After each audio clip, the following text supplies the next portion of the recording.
طيب قواعد توزيع. طب انا لو عايز اوزع يا صديقي، عايز اوزع الكترونات، هوزعها ازاي؟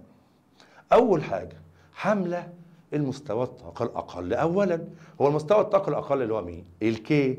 طب الكي ده اتمنى الاول لازم الصغير الاول عشان طاقته صغيره. يبقى لما نيجي نشبع المستويات بنشبع مين الاول يا صديقي؟ بنشبع الكي ثم ال ثم الام. يبقى اول حاجه يتشبع كل مستوى طاقه بعدد محدد من الالكترونات ولا يتحمل اكثر منه. يعني ايه؟ يعني الكي بياخد 2، ما ينفعش يبقى 3. ليه؟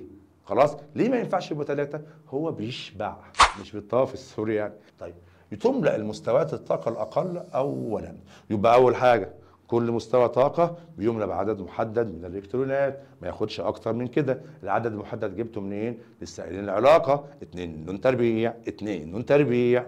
طيب تملأ المستويات الأقل أولا، يعني عندي الكي حملها الأول ياخد الاثنين بتوعه، ثم ال ياخد الاثنين 8 بتوعه، ثم الام وهكذا.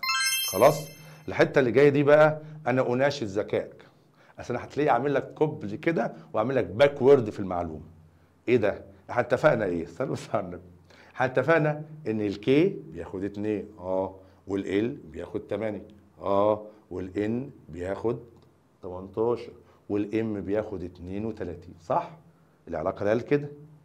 خد بقى، هو الكي هياخد 2 مفيش مشكله، ماشي. اللي هياخد 8 مفيش مشكله، اما الام والان هياخدوا 8 بره.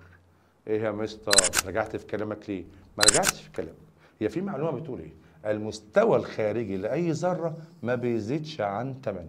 يبقى العلاقه القوانين اللي احنا خدناها ديت تمام وجميل، بس لما نيجي نوزع عملي بقى هي ما بتاخدش اكتر من 8. اعرف المعلومه في الحدود دي كده، عشان بعد كده لها تفصيلات تانية فرعي ومش فرعي، مش قصتنا دلوقتي. انا بديك بس الحاجه اللي تساعدك كده. يعني من الاخر يا مستر، لو جاب لي السؤال قانون خلاص، الكي بياخد كام؟ قول له 2، ال 8، الام 18، الان 32. طب لما اجي اوزعهم الكي بياخد 2 واي حاجه تانية بتاخد 8. يبقى عند التوزيع يا صديقي الكي يتشبع ب2 واي حاجه تانية 8. امال لو قال لك السؤال ما قالش توزيع ده بياخد كام؟ قول له الرقم العادي. يبقى نظريا ياخد 2 8 18 32. اما لما بنيجي نوزع والمعلومه دي كده بين قوسين كده على حدود دراستك خلاص، هتاخد 2 ثم 8 ثم يعني من الاخر اول واحد 2 والباقي كله 8. تمام؟ ماشي.